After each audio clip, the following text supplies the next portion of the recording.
नमस्ते आप सभी को। हमारा जो आधा टॉपिक छूट गया था समस्या समाधान का, प्रॉब्लम सॉल्विंग का, आज उसका जो शेष भाग है आज हम लोग पूरा करने का प्रयास कर रहे हैं। अभी तक के आधे भाग में आपने समस्या समाधान के जो मेथड हैं, एल्गोरिथम और ह्यूरिस्टिक, उससे आप परिचय प्राप्त कर चुके हैं, उसको समझ चुके हैं। आज हम लोग देखेंगे प्रॉब्लम सॉल्विंग में जो बैरियर्स आते हैं वो किस किस प्रकार के होते हैं और किस प्रकार से हमारे एजुकेशनल साइकोलॉजी में वो काम में आते हैं।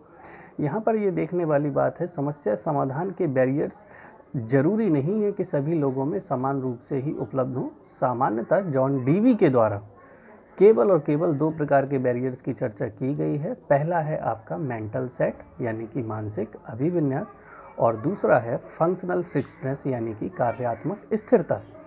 जब हम मेंटल सेट की बात करते हैं, मेंटल सेट यानी कि मानसिक अभिविन्यास, हिंदी में इसको मानसिक अभिविन्यास बोलते हैं। मेंटल सेट का तात्पर्य क्या है, अगर इसको अपने साधारण उदाहरण से समझें, अगर आप देखें एक तरीके से एक ही विशेष प्रकार से सोचने का तरीका, इसके लिए आप साधारणतः एक अगर उस प्रश्न को हल करें कि एक टोकरी में 10 सेब हैं, आपने उसमें से 6 सेब निकाल लिए, आपके पास कितने बचे? जाहिर तौर पर आप शीघ्र में उत्तर देंगे, सर 10 में से 6 निकाले, उसमें 4 ही बचेंगे। लेकिन यहाँ पर अगर प्रश्न को थोड़ा सा गौर से समझें, प्रश्न यानी कि समस्या को गौर से समझें, तो समस्या का समाधान बड़े आसानी से हो सकता है। एक टोकरी में 10 सेब हैं, आपने उसमें से 6 सेब निकाल लिए, आपके पास कितने बचे? तो निश्चित तौर पर आप कहेंगे कि नहीं सर, समस्या सुनने में तकलीफ हो गई, 10 में से 6 जाएंगे, 6 बचेंगे, आपके पास टोकरी में 4 बचेंगे, टोकरी में आपके पास 4 सेब बचेंगे। तो यहाँ पर अगर आप देखें तो समस्या समाधान के लिए आप अलग पैटर्न पर सोचने का आवश्यकता है। जब आप अलग पैटर्न पर सोचते हैं तो अनिवार्य रूप से आपको समस्या समाधान का मेंटल सेट यानी कि मानसिक अभिविन्यास बाधा उत्पन्न नहीं करेगा।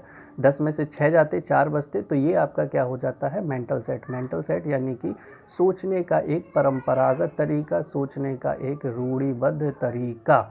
आप फिर से समझ लीजिए, मानसिक अभिविन्यास सोचने का एक रूढ़िबद्ध तरीका, जिसमें समस्याओं को जैसी हमारी पूर्व धारणाएं बन गई हैं उनके आलोक में उस विशेष प्रकार से ही हम समस्याओं का समाधान करते हुए पाए जाते हैं, जैसे आपने इस उदाहरण में देखा।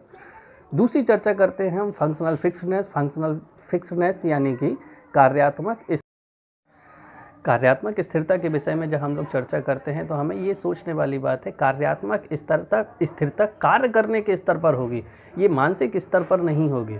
मानसिक स्तर पर तो सोचने का पैटर्न वैसा फिक्स रहता है, उसमें बदलाव होने की गुंजाइश नहीं होती है, लेकिन कार्यात्मक स्थिरता में मानसिक स्तर पर किसी भी प्रकार की बाधा नहीं आती है। आप जैसे समझें कि जैसे कोई व्यक्ति है, नई तकनीकी स्वीकार करना चाहता है, तो दिमाग से वो नई तकनीकी को समझ रहा है, स्वीकार कर रहा है, लेकिन फिर भी कहीं ना कहीं कार्य करने में अपनी पुरानी पद्धति का ही प्रयोग करता हुआ पाया जाएगा। और अगर वो उस समय भी पुरानी पद्धति का प्रयोग करता पाया जाए तो अनिवार्य रूप से उसमें फंक्शनल फिक्सडनेस यानी कि कार्यात्मक स्थिरता पाई जाएगी।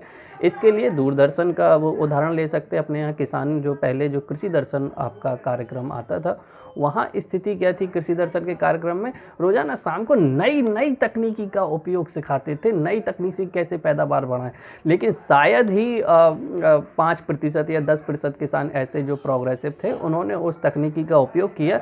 नहीं तो आप देखेंगे आज भी गाँव में लगभग थोड़ा बहुत परिवर्तन के साथ लगभग पुरानी पद्धति से ही खेती बाड़ी की जाती है। अगर देखें तो वो हमारा क्या है? कार्यात्मक स्थिरता। ऐसा नहीं है कि वो मानसिक स्तर पर उन तकनीकी को स्वीकार नहीं करते, स्वीकार करते हैं, यानी कि मानसिक स्थिरता तो उनमें नहीं है, वो नई तकनीकी स्वीकार कर रहे हैं, लेकिन अनिवार्य रूप से कार्य करने के स्तर पर कार्यात्मक स्थिरता उनमें पाई जा रही है, जो निश्चित तौर पे समस्या समाधान में बाधक है। तो दो प्रकार के बाधक तत्वों की हम लोग चर्चा कर रहे थे। पहला था आपका mental set and the second one is functional fixedness. ये दोनों समस्या के समाधान में बाधक तत्व के रूप में हमारे सामने आते हैं, और अगर ये इनसे हम पार पा जाते हैं तो अनिवार्य रूप से समस्या समाधान की योग्यता प्रत्येक व्यक्ति या छात्र में उत्पन्न हो सकती है। आपकी कई सारी रिक्वेस्ट और आ चुकी हैं, उन पर हम लोग चर्चा करेंगे।